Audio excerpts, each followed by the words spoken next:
नमस्कार, जीवन शैली कार्यक्रम में आप सभी दर्शकों का हार्दिक स्वागत है। आपके साथ मैं हूं मोहिता कोठियाल बनादुड़ी। दर्शकों, जीवन शैली कार्यक्रम में आज हम किसी विषय पे चर्चा नहीं करेंगे, बल्कि हम आज कुछ विचारों पे मंथन करेंगे।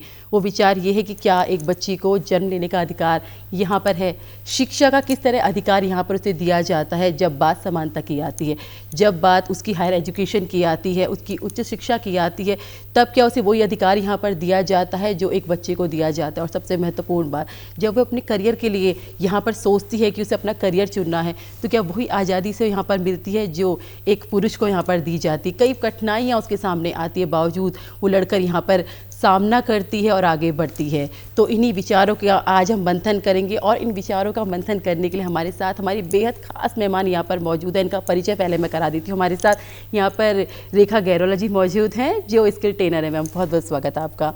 यहाँ पर मैंने कोशिश ये की थी कि मैं रेखा गैरोला मैम का यहाँ पर विस्तृत यहाँ पर उनका वर्णन दूंगी कि उन्होंने अपनी शुरुआत कैसे की, कहाँ से की, और इस क्षेत्र में जब हम महिलाओं के आत्मनिर्भर होने की बात करते हैं, सशक्त महिलाओं की बात करते हैं, तो उन्होंने किस तरह यहाँ पर कार्य किया है। बताया कि किस तरीके से आपकी जर्नी की शुरुआत हुई और कैसे आप आगे बढ़ी। थैंक यू मोहिता।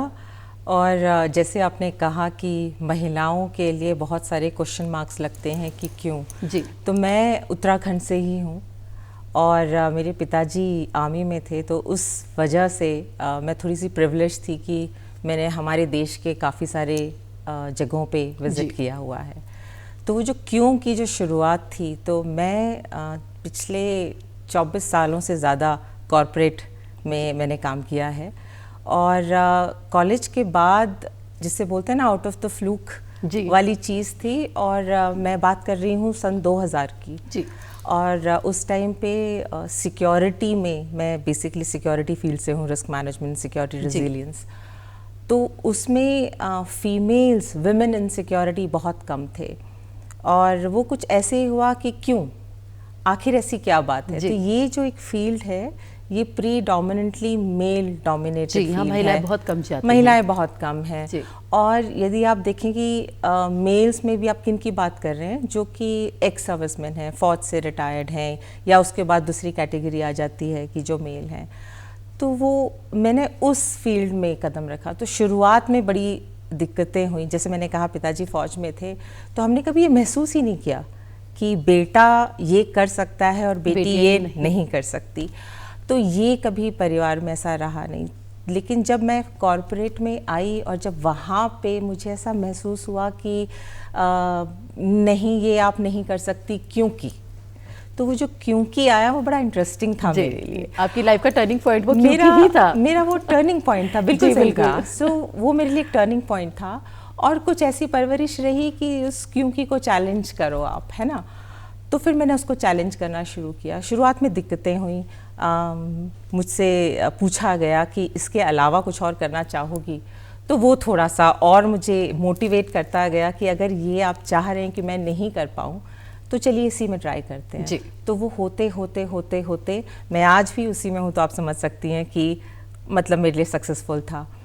लेकिन मैं एक चीज़ ज़रूर कहूँगी, इस दौरान मैंने ये महसूस किया कि कितनी परेशानियां हैं। ये स्टीरियोटाइपिंग हम इसे कहते हैं कि यू नो वुमेन ये कर सकती है, ये नहीं कर सकती। जो धारणा आप बना लेते हैं कि वुमेन्स क्या कर सकती हैं और क्या नहीं कर सकती है। एक महिला, अगर एक महिला है तो वो ये करे तो ठीक, पर ये करे तो पहले तो क्या कर सकती है और दूसरा शायद ठीक नहीं करेगी वाली बात। तो वो मुझे रियलाइजेशन हुआ। और अगर वो कर देती है तो वो क्यों कर रही है, ये प्रश्न फिर उठ जाता है। कैसे कर रही है ना। तो तब मैंने रियलाइज़ किया कि मुझे इस बारे में और जानकारी चाहिए। जानकारी के साथ साथ जो चीज़ मैंने महसूस करी, एक्सपीरियंस करी कि कोई सपोर्ट में नहीं था, तो मुझे बड़ा अपने आप को प्रूव करना होता था।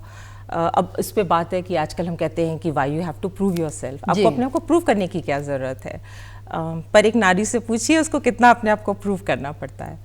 तो वहाँ से मैंने कहा कि अगर एक प्लेटफॉर्म मुझे आज से 2 दशक पहले नहीं मिला, तो क्यों ना मैं खुद इस तरीके से अगर किसी भी तरीके से मदद कर सकूं या उनकी आवाज़ बन सकूं या उनको किसी भी तरीके से गाइड कर सकूं, मोटिवेट कर सकूं, वो प्लेटफॉर्म दे सकूं, वो नॉलेज दे सकूं, जिससे जो मैंने 20 साल में जर्नी की है उनकी 5 साल लगे या 3 साल लगे। तो वो वहाँ से शुरू हुई। और फिर मैंने कहा कि नहीं, ये सिर्फ वुमेन इन सिक्योरिटी की बात नहीं है, ये एक नारी किसी भी फील्ड में हो, वो चाहे शहर में हो, वो चाहे गांव में हो, वो चाहे एक स्टूडेंट हो, वो चाहे एक गृहिणी हो, हाउस वाइफ जिसे कहते हैं, मैं कहूँगी होम मेकर, वो गृहिणी हो, वो पढ़ी लिखी हो, वो पढ़ी लिखी ना हो, ये हर तबके पे ये जो है अप्लाई करता है जी। तो तब मैंने कहा कि नहीं, ये मेरा रुझान थोड़ा इस तरफ है, तो फिर मैंने कहा कि नहीं, मुझे कुछ करना पड़ेगा। तो इसी चक्कर में मैंने आप आज यहाँ तक पहुँची जो आज हम ये यहाँ पे तो चर्चा मैंने कर कहा रहे हैं। एक लाइफ स्किल्स ट्रेनिंग का मुझे करना पड़ेगा, तो फिर मैंने वो ट्रेनिंग की, तो I am a certified life skills coach. Ma'am ये बहुत बड़ी बात है क्योंकि आपको मौका यहाँ पर मिला और आप भाग्यशाली हैं कि आपके परिवार ने इतने साल पहले भी आपका सपोर्ट किया। लेकिन हम देखते हैं कि ऐसा बहुत जगह होता है कि सपोर्ट नहीं मिल पाता, यही मुश्किल होती है जो महिलाएं, कुछ महिलाएं जो है, हम ये नहीं कह रहे कि सब आगे नहीं बढ़ पाती, लेकिन कुछ होती हैं सपने बहुत देख लेती लेकिन सपनों को साकार नहीं कर पाती है। तो मेरा अगला प्रश्न जो आपसे है वो ये है कि अगर आप महिलाओं को एक शब्द में परिभाषित करना चाहें, वैसे बहुत मुश्किल होगा ये, लेकिन फिर भी एकदम से क्या क्लिक करेगा आपके दिमाग में अगर हम महिला के लिए कहें कि एक शब्द में परिभाषित करिए? ये सच में मुश्किल पूछ लिया। तो आप तो मुझसे पूछ रहे हो कि ब्रह्मांड को अगर आप एक शब्द में परिभाषित करना चाहें जी, मैं कहूँगी पृथ्वी। मैम पृथ्वी किस सेंस में आपने कहा कि आप महिला को पृथ्वी के साथ कनेक्ट कर सकती हैं, एक शब्द दे सकती हैं? अब देखिए, मैंने पृथ्वी इसलिए कहा क्योंकि आपने मुझे लिमिटेशन दिया कि मैं एक शब्द में परिभाषित अब पृथ्वी को भी आप लिमिट में नहीं रख सकते हैं। बिल्कुल। पृथ्वी एक नारी एक पृथ्वी के जैसे क्यों है? आप जब धरती पे बीज बोते हैं तो ये अब आपकी जिम्मेदारी बन जाती है कि आप उस बीज को किस तरीके से पोषित करेंगे। जी।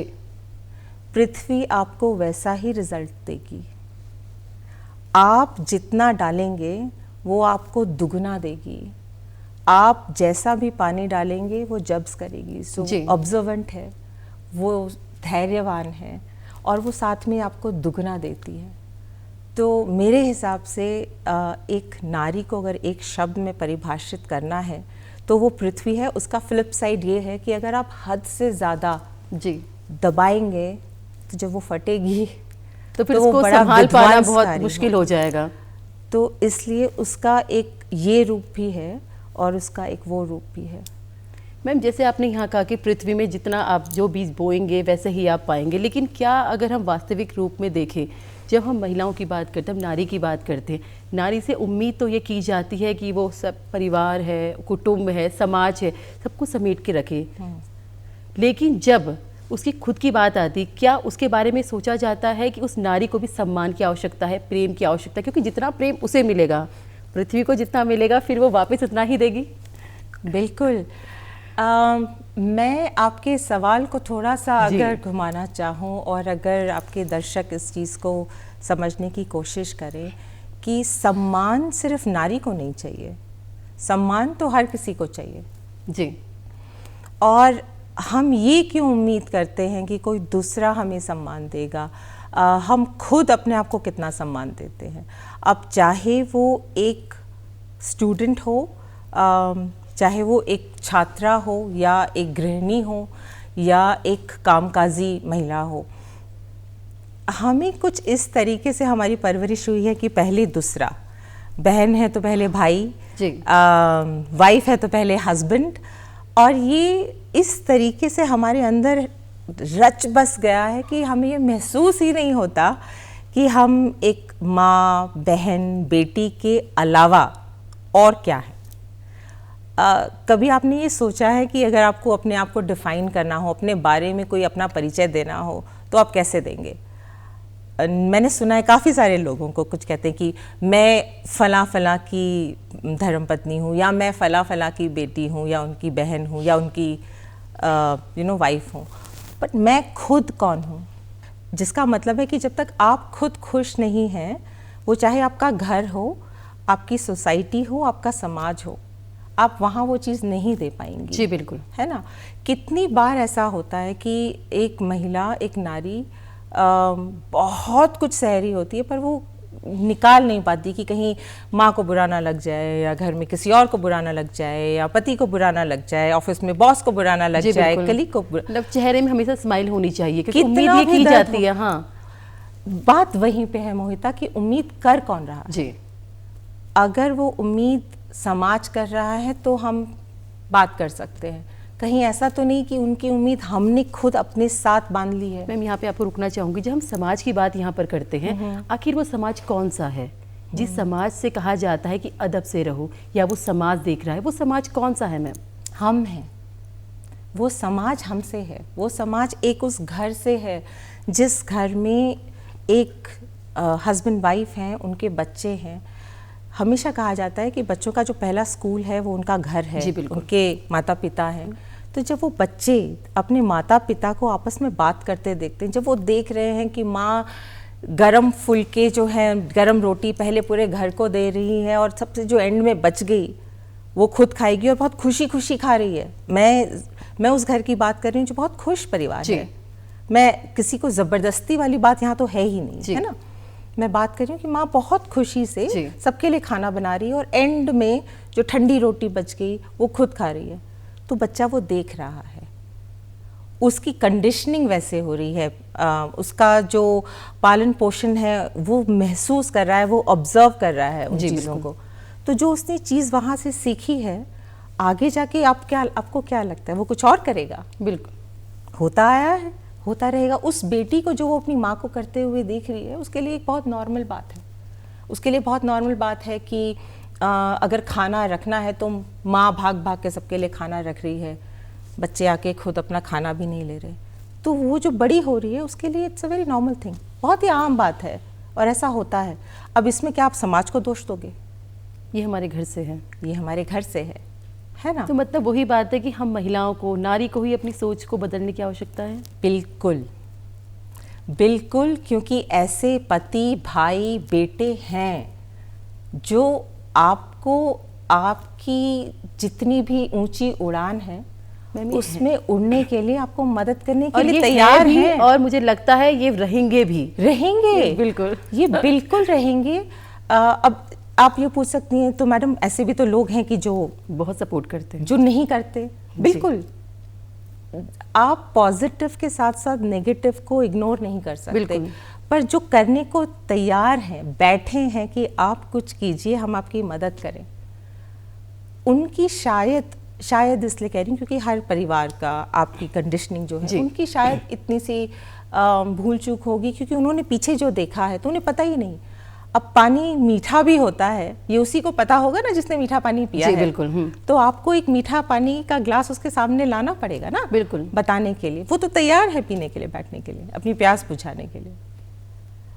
तो वो अपने घर से शुरू होगा, वो उन बच्चों से शुरू होगा जो पढ़ के कुछ करना चाहती हैं, और जब वो करना चाहती हैं तो क्या उनके पास उस तरीके की एजुकेशन है, उस तरीके की शिक्षा है।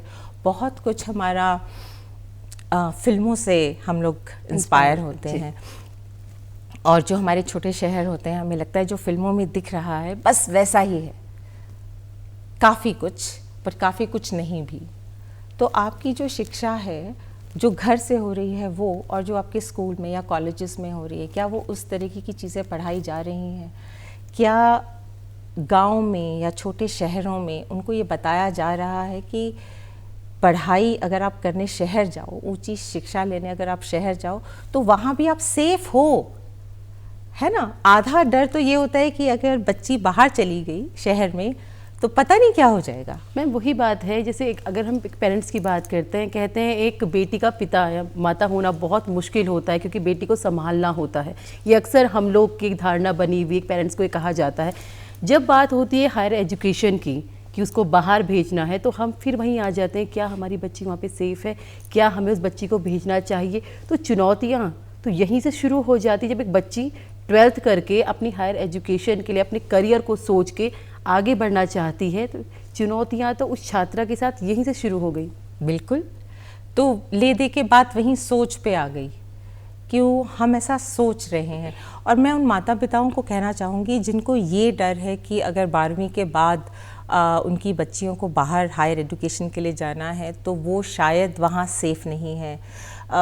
कुछ ये हमारी तरफ से भी हमें पहल करनी पड़ेगी ये बताने के लिए कि ऐसा नहीं है। हमारी जो सरकारें हैं उन्होंने इस तरीके के प्रोग्राम्स निकाले हुए हैं। अब अगर आप हायर एजुकेशन की बात करें तो ये नहीं कि आप शहरों में जाएं और वहाँ पे सब कुछ मतलब आपके खिलाफ है या आपकी सुरक्षा वहाँ पे नहीं होगी। बात ये है कि क्या आपको पता भी है कि आप कौन से कॉलेज में जा रही हैं, आपके राइट्स क्या हैं, आपके अधिकार क्या हैं। आज की डेट में सरकार इस चीज़ को बहुत ज़्यादा बहुत मुखर होके इस चीज़ की जो जांच पड़ताल है कि आप कौन से कॉलेज में जाएंगी, आपके हेल्पलाइन नंबर कौन से होने चाहिए। आज की डेट में अगर एक नारी, एक बच्चा अगर पढ़ना नहीं चाहता सिर्फ इस वजह से कि क्या वो सेफ है, फिर हमें एज पेरेंट्स भी सोचना चाहिए कि फियर हमारा जो बहुत ही नॉर्मल और बहुत ही ऑर्गेनिक इमोशन है वो फियर है, डर है ना। डर, हम डर से मंदिर जाते हैं बिल्कुल कि पाप चढ़ेगा, खुशी से नहीं जाते।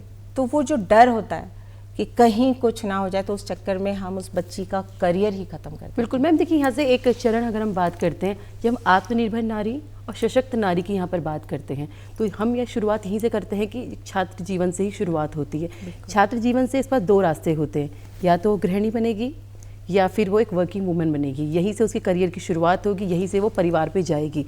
अगर उसको सही माहौल मिलता है, वो पढ़ रही है, लेकिन अगर वो जब अपने करियर के पीक पॉइंट में होती, से लगता है कि अब ठीक है, इसका मैं बिल्कुल अपने चरम पे पहुंच चुकी हूँ, तब परिवार से कहा जाता है बेटा अब आपकी शादी का समय हो गया, अब आपको शादी करनी है, अब अपने करियर को छोड़िए, अब परिवार को देखिए। क्योंकि ये बहुत रिक्वायरमेंट मानी जाती है हमारे समाज में कि भाई लड़की है तो उसको शादी ज़रूर करनी है। तो जब शादी की बात आ जाएगी तो वो आत्मनिर्भर सशक्त अगर वो गृहिणी बन जाती है, गृहिणी बनने के बाद उसे यह भी उम्मीद की जाएगी कि वो परिवार भी आगे बढ़ाएगी। तो चुनौती जो यहाँ से एक छात्र जीवन से फिर अगर वो गृहिणी बनती है तो वो चुनौती कैसे ठीक होगी?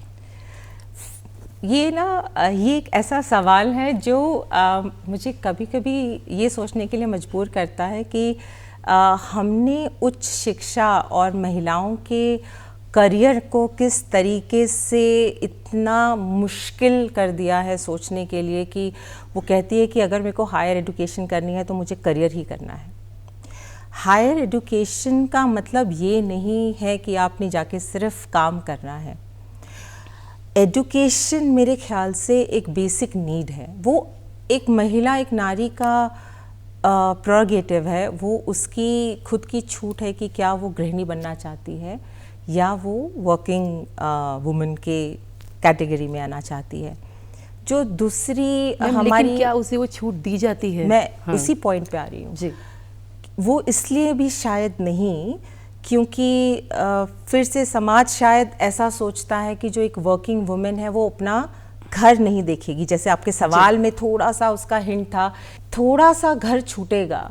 आप ये जो हमारी सोच है ना कि घर कैसे छूटेगा, अगर वो कुछ करियर में अपना करना चाहती है, जैसे कि एक पुरुष करना चाहता है, उम्मीद यही होती है, मैं फिर बता दूं कि एक वर्किंग वुमेन के साथ ये उम्मीद होती है कि अगर वो बाहर जा रही है तो घर आके अगर दोनों हस्बैंड वाइफ घर आ रहे हैं तो पहला चाय का जो चाय रखेगा वो वाइफ ही रखेगी क्योंकि वाइफ है, ये उसका काम है। मैं अमूमन बता रही हूँ, इन जनरल, ऐसा नहीं है कि ऐसे हर जगह होता है। मैं बिल्कुल ऐसी बात नहीं कर रही हूँ।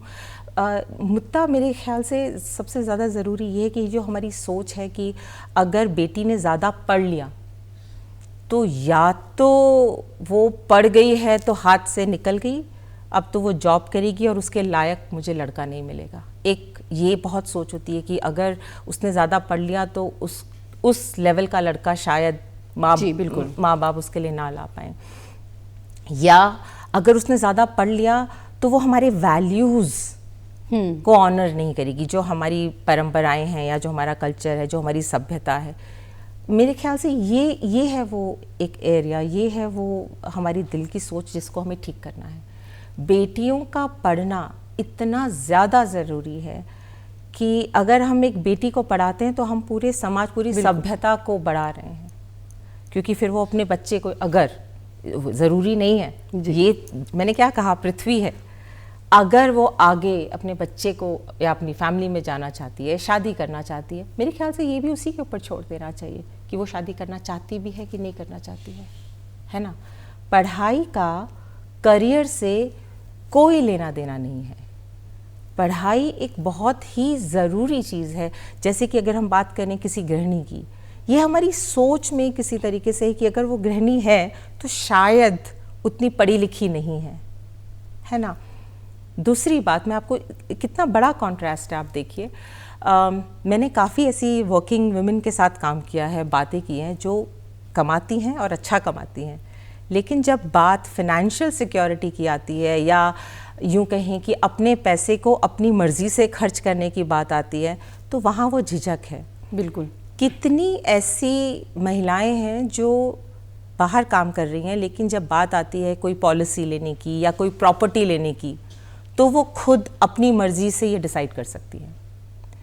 आप में से कितनी ऐसी महिलाएं हैं जो ये कहती हैं कि मुझे ये पॉलिसी लेनी है इसलिए मैं ले रही हूँ। हाँ, विचार विमर्श ज़रूर मैं अपने घर वालों से करूँगी, बहुत कम।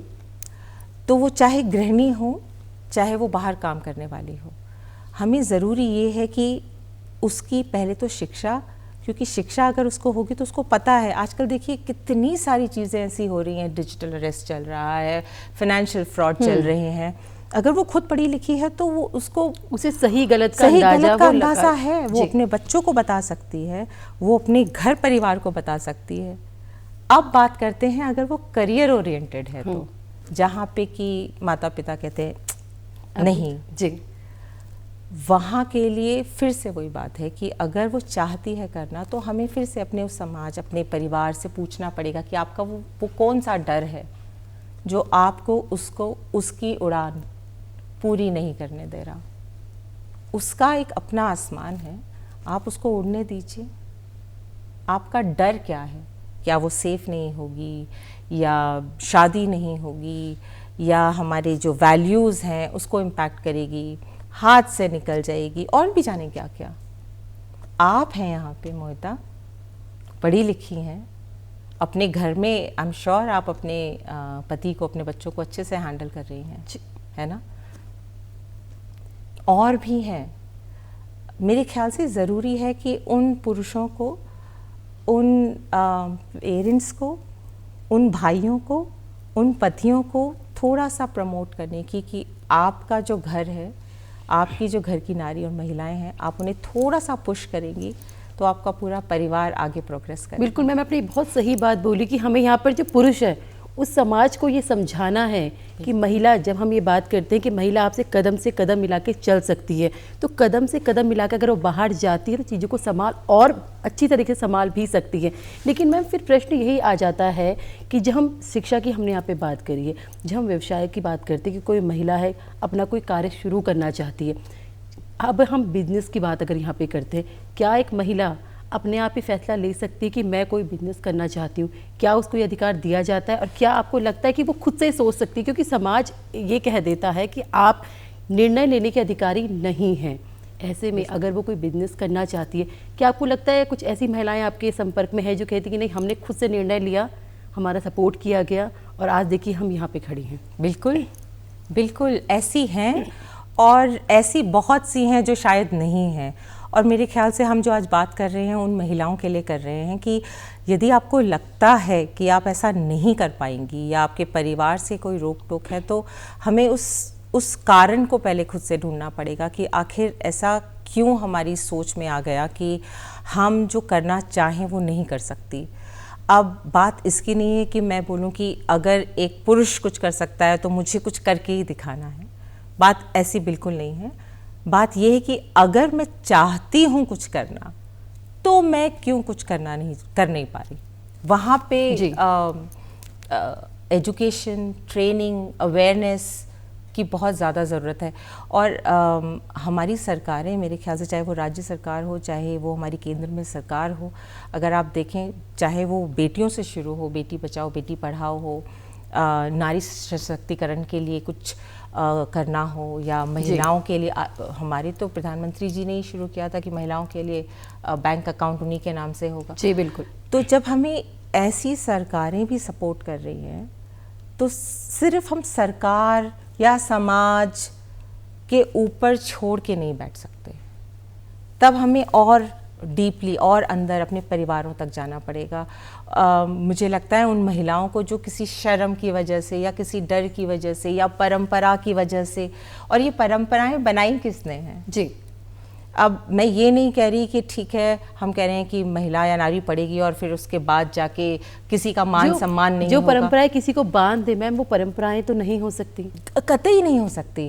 और हमारी जैसे समाज में, हमारी जैसी सभ्यता में तो बिल्कुल नहीं हो सकती। हम, पता नहीं कौन कहता है पुरुष प्रधान हमारा देश है, मुझे लगता है हमारा नारी प्रधान देश है। जी बिल्कुल। हम अगर पैसे की बात करें, धन की बात करें तो हम लक्ष्मी की बात करते हैं। बिल्कुल, लक्ष्मी की विद्या की बात करें तो हम माँ सरस्वती की बात करते हैं। जी बिल्कुल। और जहाँ शक्ति की बात करें तो खुद माँ शक्ति है। जी बिल्कुल। मैम, हमारे कार्यक्रम का समय यहाँ पे समाप्त हो रहा है। आपसे बात करके बहुत अच्छा लगा, बहुत सारे विषय में हमने यहाँ पे बात की है। समय हमारा यहाँ पे समाप्त हो रहा है, तो मैं आपको बहुत बहुत धन्यवाद देना चाहूँगी कि आपने इतनी महत्वपूर्ण जानकारी कि अपने आप को समझो, ये हमारी दर्शकों को, हमारी महिलाओं को, हमारी नारी को यहाँ पे समझाई। मैम बहुत बहुत धन्यवाद आपका। Thank you Mohita, thank you. तो ये हमारे साथ रेखा गैरोला मैम थी, जिन्होंने हमें नारी के संबंध में बहुत महत्वपूर्ण जानकारी यहाँ पर दी कि वो कौन सी ताकत है, वो कौन सी शक्ति है जो आपको रोक रही है। पहले आप खुद को पहचानिए कि आप क्या हैं, आप अपने आप को जानिए और आप क्या करना चाहती हैं, ऐसा कोई नहीं है जो आपको रोक पाएगा। नमस्कार।